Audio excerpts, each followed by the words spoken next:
Qualification अच्छी हो, ऐसे नहीं कि कहीं से डिग्री ले लिया है तब जाके वो वोट देने के काबिल होना चाहिए। तो मुझे तो सुन के मज़ा आ गया, वाह! लेकिन आपको लगता है कि ऐसा कब होगा जब यहाँ के नेता, विधायक, एमपी, एमएलए ही को ही पढ़ने लिखने की ज़रूरत नहीं है तो वोट देने वालों की क्या ज़रूरत है?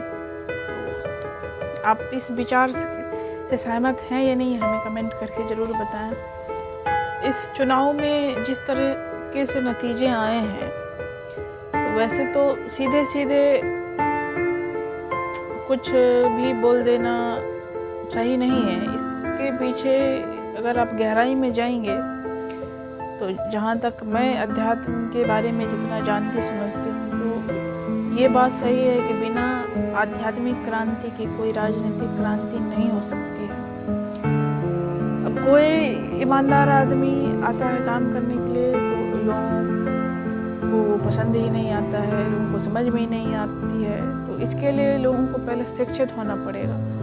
तो कल जब ये चुनाव का माहौल चल रहा था, नतीजे आ रहे थे, तो उस समय मुझे ओशो और आचार्य प्रशांत की बातें बहुत याद आ रही थी। ओशो के एक लेक्चर में मैंने सुना था कि वो बोले थे ये बहुत सही चीज़ है कि लोकतंत्र सही मायने में लोकतंत्र नहीं होगा जब तक उसमें अशिक्षित लोग वोट देते रहेंगे। तो संविधान में अधिकार तो हमें दे दिया गया है कि हाँ, हर व्यक्ति का समान अधिकार है कि वो वोट गिराए, लेकिन वो वोट देने वाला आदमी भी तो समझदार होना चाहिए कि वो किसको दे रहा है।